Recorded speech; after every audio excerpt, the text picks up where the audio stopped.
আমাদের কিছু কিছু সহকর্মীর মনে 5 তারিখের পরে একটি অদ্ভুত নতুন একটি অনুভূতি এসছে কি, মনে হচ্ছে যে আমরা বোধহয় সরকার গঠন করে ফেলেছি। প্রিয় সহকর্মীবৃন্দ, আমরা সরকার গঠন করিনি। আমরা এখনো বিরোধী দলই আছে, বিরোধী দলেই আমরা অবস্থান করছি, বা আমরা অন্তত যাই হোক সরকারি দলে আমরা নেই বা সরকারে আমরা নেই। আমাদের সেই সকল যে সকল সহকর্মী এরকম ভুল উপলব্ধি করছেন, তাদের বিভিন্ন আচরণের জন্য বিভিন্নভাবে বিভিন্ন জায়গায় দল ক্ষতিগ্রস্ত হচ্ছে, দলের ইমেজ ক্ষতিগ্রস্ত হচ্ছে। প্রিয় সহকর্মীবৃন্দ, এর ভিতরে চট্টগ্রামেও কিছু কিছু ঘটনা ঘটেছে। আমি কঠোরভাবে আপনাদেরকে আজকে আপনাদের নেতা হিসেবে নির্দেশনা দিতে চাই, আপনাদের সহকর্মী হিসেবে আপনাদের কাছে বিনীত অনুরোধ করে বলতে চাই। দেখুন, আপনারা এখানে প্রত্যেকটি উপস্থিত 859 জন প্রত্যেকটি মানুষ, আপনারা এক একজন বিএনপির প্রতিনিধি। আপনারা এক একজন কিন্তু বিএনপির প্রতিনিধি। আপনার এলাকায় আপনার যেখানে আপনি থাকেন, যেই যতটুকু জায়গা নিয়ে আপনার পরিচিতি, আপনাকে প্রত্যেকটা মানুষ আপনাকে চেনে বিএনপির একজন কর্মী বা বিএনপির একজন নেতা হিসেবে। হলেন আপনি বিএনপির, হলেন আপনি যুবদল, স্বেচ্ছাসেবক, ছাত্রদল, শ্রমিক দল, তাঁতি দল, যেটাই হন না কেন, এন্ড অফ দ্য ডে আপনাকে মানুষ, আপনার যদি নাম হয়ে থাকে এরশাদুল্লাহ, আপনাকে ও বিএনপির এরশাদুল্লাহ, আচ্ছা, এইভাবে আপনাকে কিন্তু মানুষ চিনে। ও নাজিম, ও বিএনপির নাজিম, আচ্ছা, এইভাবে কিন্তু মানুষ আপনাকে চেনে। অর্থাৎ আপনি পরিচিত বিএনপির প্রতিনিধি হিসাবে।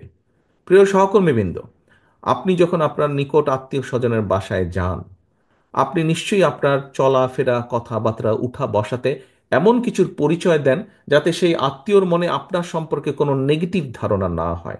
এটি নর্মালি আমরা করি, করি না? এটি নেগেটিভ ধারণা না হয়। সহকর্মীবৃন্দ, আপনি যখন এলাকায় পরিচিত বিএনপির প্রতিনিধি হিসাবে, কেন আপনি এমন কিছু করবেন? আপনার যেই কথা, আপনার যেই বিহেভিয়ার, আপনার যেই কাজের দ্বারা দলের ইমেজ, দল ক্ষতিগ্রস্ত হবে, কেন আপনি এটা করবেন? আপনার এলাকার মানুষ তো আপনারই স্বজন, আপনারই তো আপনজন। দুদিন পরে যখন ভোট হবে ইনশাল্লাহ, সেই ভোটের সময় তো আপনি ধানের শীষের পক্ষে ভোট করতে যাবেন। আপনি কোন মুখে তাদের কাছে ভোট চাইবেন? আজকে যদি এমন কোনো বিতর্কিত কথা বা বিতর্কিত কাজ আপনি করে থাকেন, তখন তো সে আপনাকে উল্টা ইনসাল্ট করবে যে ওই দিন এই কাজ করেছিল না, কেন এখন আসছো ভোট চাইতে আমার কাছে? এই কথা আপনাকে শুনতে হবে। আমাদের পক্ষে সম্ভব না। আমরা বিশ্বাস করি না দামি নির্বাচনে, আমরা বিশ্বাস করি না নিশিরাতের নির্বাচনে, আমরা বিশ্বাস করি না ব্যালট চুরির নির্বাচনে। আমরা বিশ্বাস করি জনগণের কাতারে। নোয়াখালীর একজন বোন বলেছেন কিভাবে এই দেশের মা বোনেরা বিএনপিকে ভোট দেয়। আমরা সেইভাবে সেই ভোটে বিশ্বাস করি, যেখানে মানুষ লাইনে দাঁড়িয়ে নিরাপদে, নিরাপত্তার সাথে, স্বচ্ছভাবে, স্বাধীনভাবে, মুক্তভাবে, ভয়হীনভাবে ভোট দিয়ে যাবে। আমরা সেই নীতিতে বিশ্বাস করি, এবং সেটি যদি অর্জন করতে হয়, আপনাদেরকে আজকে কিন্তু অনেক কিছুর পরিবর্তন করতে হবে। উঠা বসা, চলাফেরা, কথাবার্তা আপনাদের পরিবর্তিত করতে হবে আপনাদের নিজেদের। বারে বারে আমি বলছি, জনগণকে সাথে রাখুন, জনগণের সঙ্গে রাখুন। সহকর্মীবৃন্দ, আপনি ক্ষমতায় যাবেন না। এখানে উপস্থিত মানুষ, একটি মানুষও ক্ষমতায় যাবেন না। আপনারা আপনারা মানুষের সমর্থন পেলে ইনশাল্লাহ দেশ পরিচালনার সুযোগ পাবেন।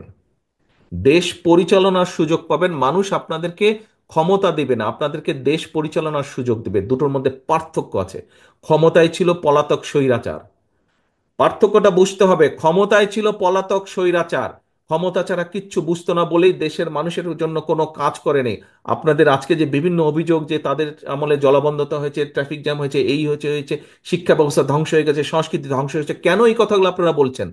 এই জন্য আপনারা এই কথাগুলো বলছেন যে ওরা ক্ষমতায় ছিল, ওরা জনসমর্থনে দেশ পরিচালনার সুযোগ পায়নি, ক্ষমতা দখল করে ক্ষমতায় ছিল। আমরা দেশ পরিচালনার সুযোগ পেতে চাই জনগণের সমর্থন নিয়ে, এবং সেই জন্যই দেশ পরিচালনার যদি সুযোগ পেতে চান, দেশ পরিচালনা যদি করতে চান, তাহলে নিজেকে সেইভাবে গড়ে তুলতে হবে। নিজের প্রতি মানুষের সেই সমর্থন, আস্থা অর্জন করতে হবে। সহকর্মীবৃন্দ, আস্থা অর্জন করতে হলে নিজেকে ধীর করতে হবে, নিজের মধ্যে উপলব্ধি আনতে হবে, নিজের পার্সোনালিটি চেঞ্জ করতে হবে, কথাবার্তা, চলন বলন চেঞ্জ করতে হবে।